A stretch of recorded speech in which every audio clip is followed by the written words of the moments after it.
For many, it was a true battle station, and for others, a widowmaker. Its speed and firepower were unrivaled, making it a valuable weapon in World War II.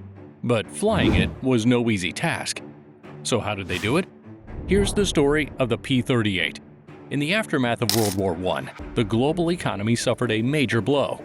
The Great Depression struck in the 1930s, and countries around the world were devastated. But for Japan, the impact was particularly severe. With its economy in shambles, Japan turned to colonization as a means of rebuilding its power. The country's growing aggression put it on a collision course with the United States, which was determined to protect its interests in the Pacific. With the constant growth of Japan's expansion across Asia, fear and uncertainty have gripped the region as people in Japan have lived in constant fear of what might come next. Meanwhile, in the United States, the government and the people watched with growing concern as Japan's aggression continued unchecked. In the face of this mounting threat, the United States began to fortify its defenses and strengthen its military forces. Few could have imagined the horrors that were yet to come. The world was about to be plunged into a conflict that would test the strength and resolve of both countries, with consequences that would reverberate for generations to come. In 1937, the United States Army Air Corps, USAAC, sought an innovative aircraft, leading to Lockheed Corporation's creation of the P-38 in response to Circular Proposal X-608, crafted by Lieutenants Benjamin S. Kelsey and Gordon P. Seville. This aircraft aimed to redefine air combat with a twin-engined high-altitude interceptor. Kelsey and Seville cleverly used the term interceptor to sidestep rigid USAAC requirements, allowing for more armament flexibility. They envisioned a fighter exceeding the norm, capable of agile dogfights and high-altitude combat.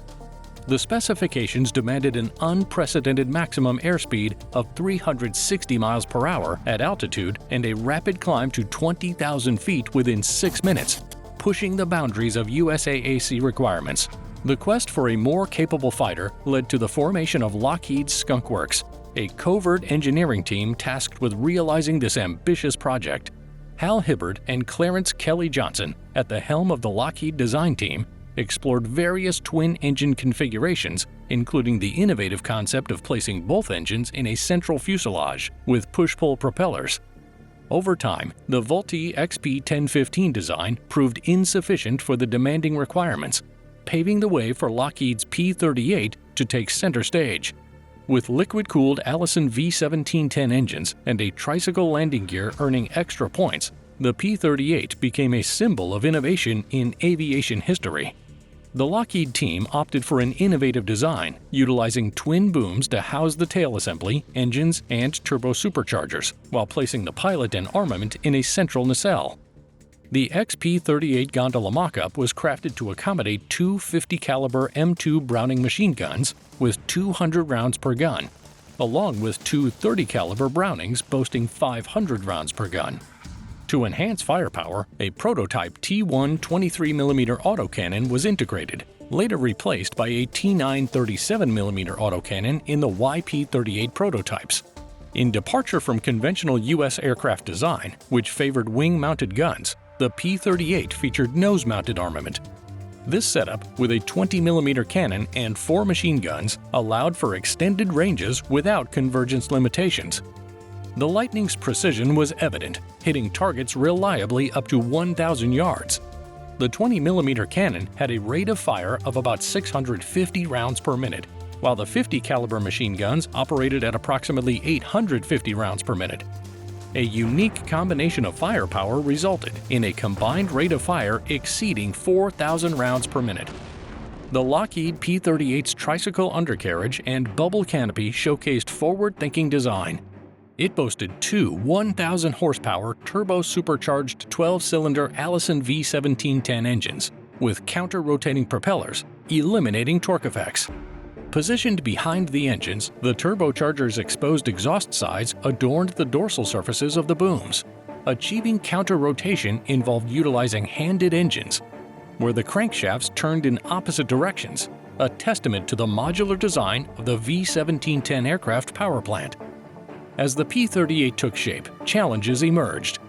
The initial autocannon setup faced reliability issues in flight, prompting modifications.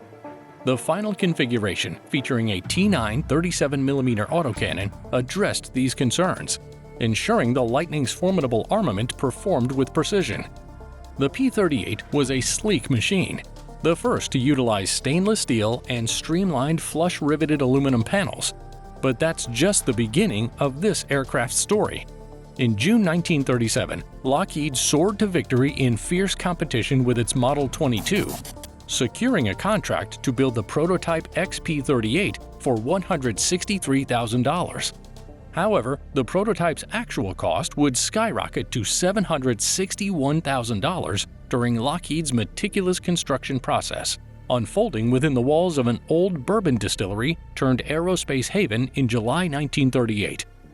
Fast forward to January 27, 1939, Ben Kelsey took the XP-38 on its inaugural flight, a date etched in history, marking the moment the P-38 became the first military plane to breach the 400 mph barrier in level flight.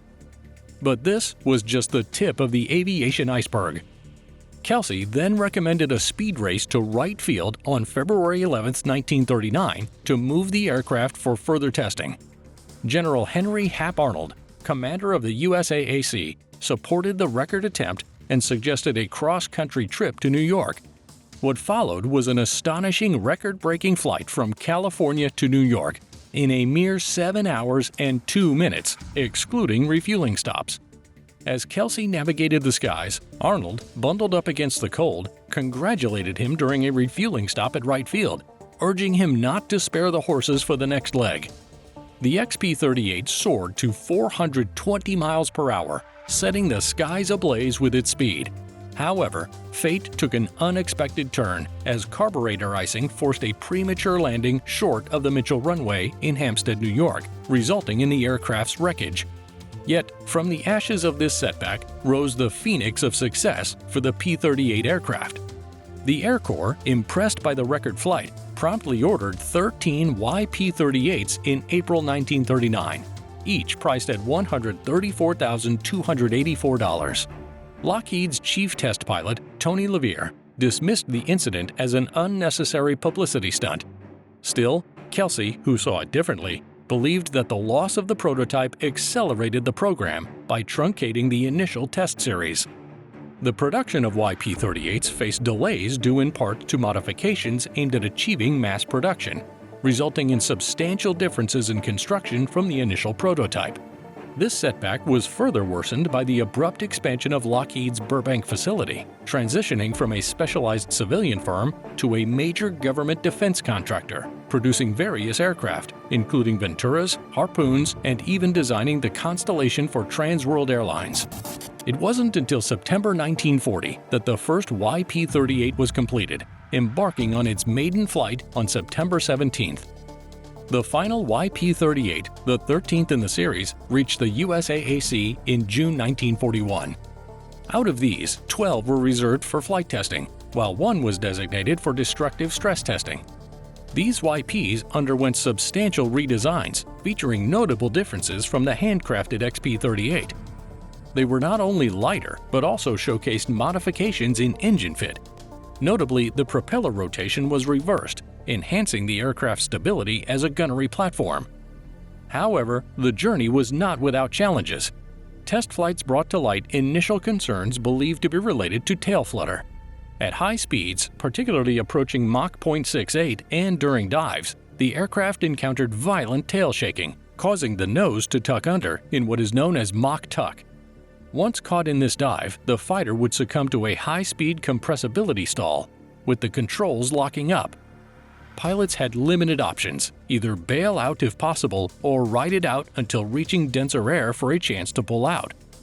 In a daring May 1941 test flight, USAAC Major Signa Gilkey managed to recover from a compressibility lockup by gradually using elevator trim, highlighting the severity of the issue. Despite Lockheed engineers' concerns about this limitation, their primary focus was meeting the current aircraft order. In late June 1941, the Army Air Corps underwent a name change to the U.S. Army Air Forces, USAAF.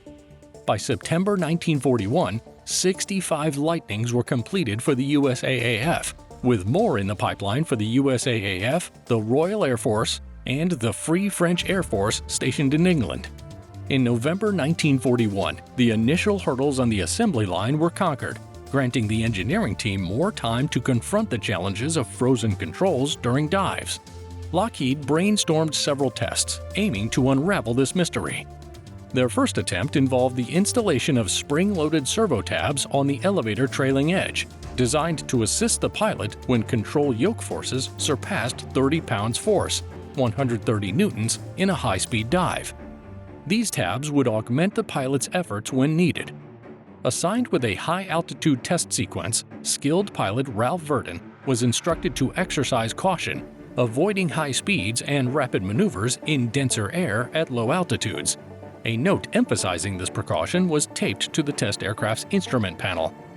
On November 4, 1941, Verdon completed the test sequence, but, tragically, 15 minutes later, the aircraft entered a steep dive followed by a high G pullout. The tail unit failed during the high-speed dive recovery, leading to Verdon's untimely demise. Lockheed's design office faced disappointment, and despite their efforts, they concluded that servo tabs were not the solution for control loss during a dive. The Army Air Forces insisted the issue was a flutter and directed Lockheed to scrutinize the tail more closely. In 1941, flutter, a known engineering problem, was often linked to overly flexible tails. However, the P38's empennage was uniquely skinned in aluminum, not fabric, and displayed considerable rigidity. True flutter was never an issue for the P38. To underscore this, one elevator and its vertical stabilizers were skinned with metal 63% thicker than standard, yet it had no impact on vibration. Despite this, Army Lieutenant Colonel Kenneth B. Wolfe urged Lockheed to explore external mass balances above and below the elevator, even though the P-38 already featured internal mass balances within each vertical stabilizer. Various configurations of external mass balances were tested through daring flights to document their performance.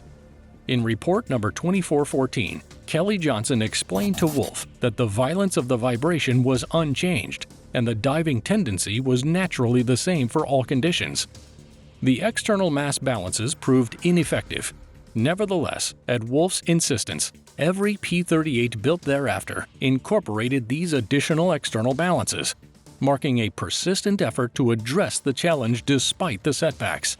In his autobiography, Johnson recounted how he urged the National Advisory Committee for Aeronautics to conduct model tests in its wind tunnel. Despite concerns about potential damage to the tunnel due to previous model experiences, General Arnold, the head of the Army Air Forces, insisted on running the tests. These tests, conducted up to Mach 0.74, unveiled a significant issue with the P-38's dive behavior: the center of pressure shifting toward the tail during high-speed airflow. To address this challenge, a solution emerged in the form of altering the geometry of the wing's lower surface during dives. This adjustment aimed to maintain lift within the optimal bounds of the wing. In February 1943, Lockheed test pilots successfully experimented with quick-acting dive flaps positioned outboard of the engine nacelles. During action, these flaps extended downward by 35 degrees in a swift 1.5 seconds. Remarkably, the dive flaps were not designed as speed brakes. Instead, they influenced pressure distribution to retain the wing's lift. By late 1943, several hundred dive flap field modification kits were assembled, offering P-38s in North Africa, Europe, and the Pacific a chance to enhance their combat tactics and withstand compressibility. Unfortunately, these kits didn't always reach their intended destinations. In a tragic incident in March 1944, 200 dive flap kits meant for European Theater of Operations (ETO) P-38Js were mistakenly destroyed.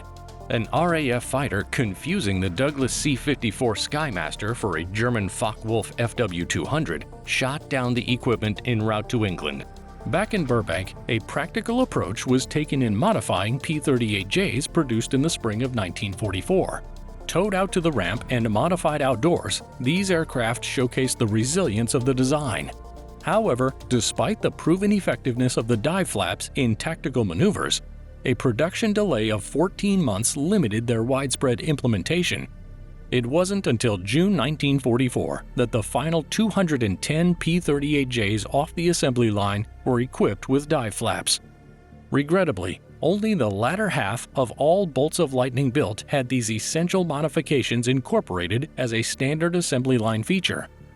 High-speed flights posed a unique challenge for the P-38 Lightning, and early on, pilots encountered a phenomenon known as buffeting.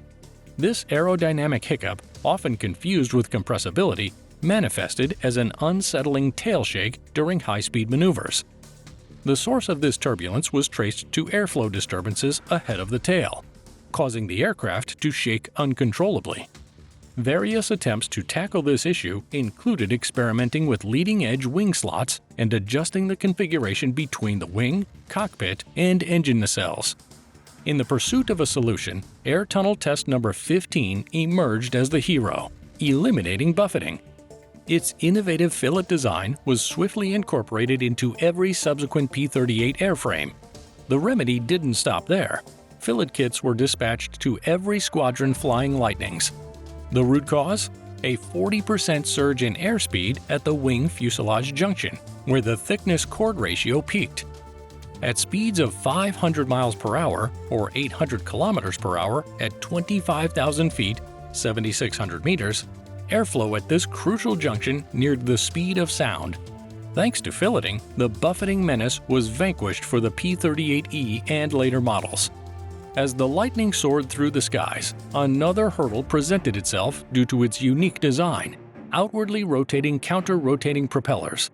Losing one engine during takeoff induced a sudden drag, causing the nose to veer towards the incapacitated engine and rolling the wingtip downward on its side.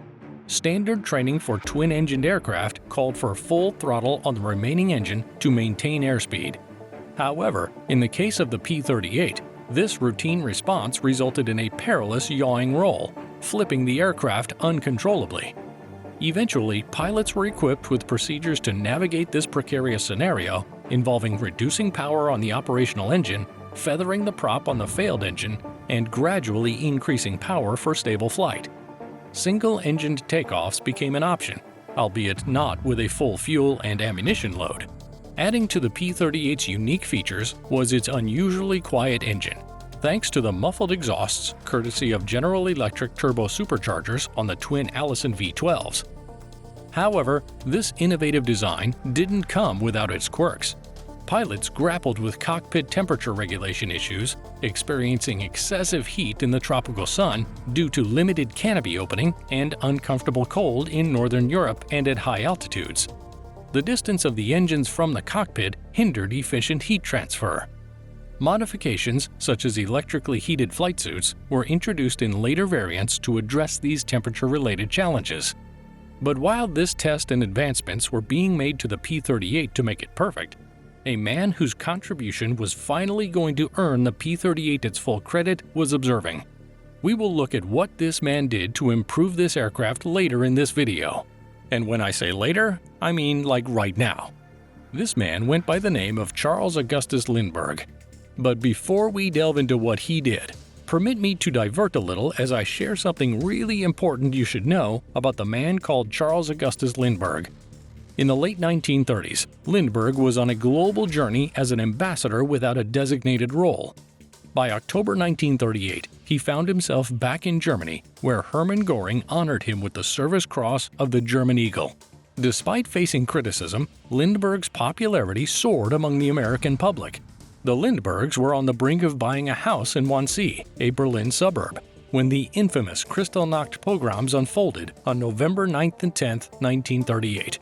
Instead of settling in Germany, Lindbergh and his family swiftly relocated to Paris before making a decisive move to the United States just months before World War II erupted. Returning to the U.S., Lindbergh actively championed American neutrality, perceiving the European conflict as an internal dispute between a rising Germany and those opposing its quest for power and prestige.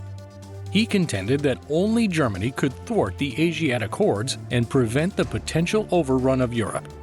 In a November 1939 essay for Reader's Digest, Lindbergh warned against a devastating war within our own family of nations and pleaded to avoid racial suicide by internal conflict. Lindbergh's isolationist stance, tinged with white supremacist ideologies, found resonance beyond himself. Anti-Semitic radio preacher Charles Coughlin embraced Lindbergh's message, culminating in the formation of the America First Committee in 1940, a formidable group with 800,000 members, counting Lindbergh as its chief spokesperson. While doing this, Lindbergh served as a key advisor to the U.S. Army Air Corps, engaging in personal correspondence with General Henry Hap Arnold. His advocacy for boosting U.S. defense capabilities resonated with military planners.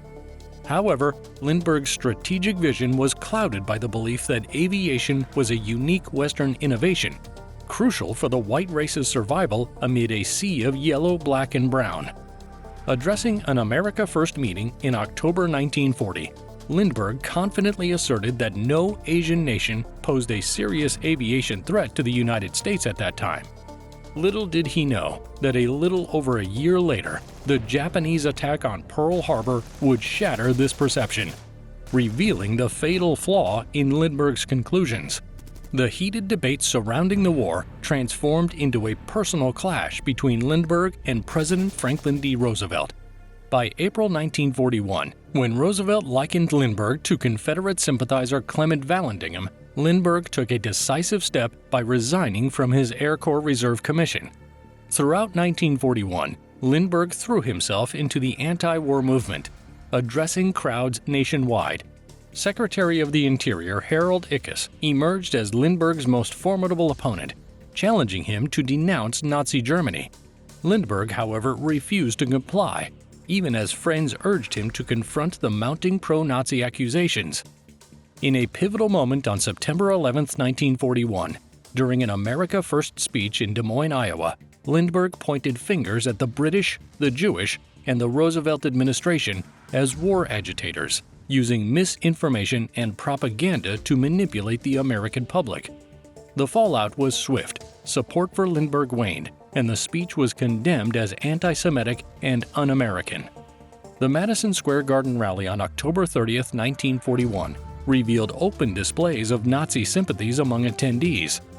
As Lindbergh prepared for his next speech on December 10th, the Pearl Harbor attack preempted it, prompting America First supporters to question whether Roosevelt had orchestrated a backdoor to war.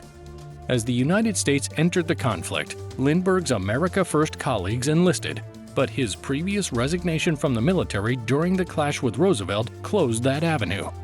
He was confused at this point. Seeking a military role, he appealed to General Arnold, but skepticism about his loyalty hindered any support from the War Department. The Roosevelt administration saw little benefit in reinstating an officer who had spent years vilifying them. Denied a military role, Lindbergh redirected his energy, becoming a civilian consultant for Ford Motor Company and United Aircraft Corporation, UAC, later United Technologies Corporation. Dispatched to the Pacific Theater in April 1944 to address performance issues with UAC's F-4U Corsair, another fighter aircraft, Lindbergh, though officially a U.S. Navy officer, lacked rank and command authority. Yet, as a civilian, he was officially prohibited from engaging in combat. However, once in New Guinea, this legal distinction was largely overlooked. Designated as a technician and later as an observer, Lindbergh undertook 50 combat missions, primarily in the cockpit of a P-38 Lightning, engaging in strafing and bombing enemy targets. Yet Lindbergh's most significant contribution was his technical innovation, a novel technique that significantly reduced the P-38's fuel consumption, thereby enhancing its operational range. He urged those in charge to reduce the engine's revolutions per minute to a mere 1,400 and utilize 30 inches of mercury, a move that, according to him, could potentially save a substantial amount of fuel, somewhere in the ballpark of 50 to 100 gallons per mission. The room fell into a hushed skepticism as Lindbergh's proposal hung in the air. Many still viewed him with suspicion, a lingering perception from his history that refused to dissipate.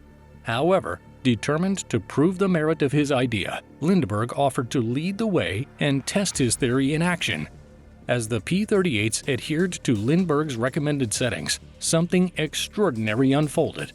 What was previously a limited 900-mile round journey for the aircraft now transformed into an astonishing 1,800 miles.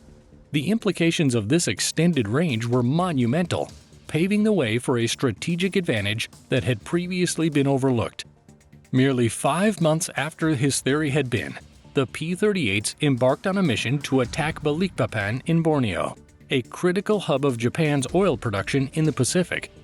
The aircraft's increased range not only surprised the enemy, but also set the stage for a new era in aerial warfare. Japan, realizing the magnitude of this unexpected development, found itself on the receiving end of a formidable adversary. The question loomed: could Lindbergh's unconventional advice be the key to unlocking previously untapped capabilities in military aviation?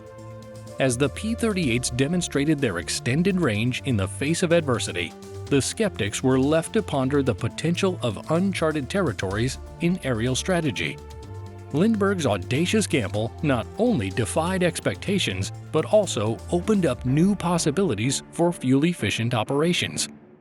The aviation landscape was forever altered, and the once skeptical minds now grappled with the reality that perhaps, in the realm of innovation, unconventional thinking could be the catalyst for transformative breakthroughs. As whispers of Lindbergh's triumph spread, the aviation community found itself at a crossroads. Embrace the unorthodox or cling to traditional methods. The stage was set for a paradigm shift, leaving aviation enthusiasts and military strategists alike to ponder the untapped potential hidden within the nuances of Lindbergh's audacious recommendation.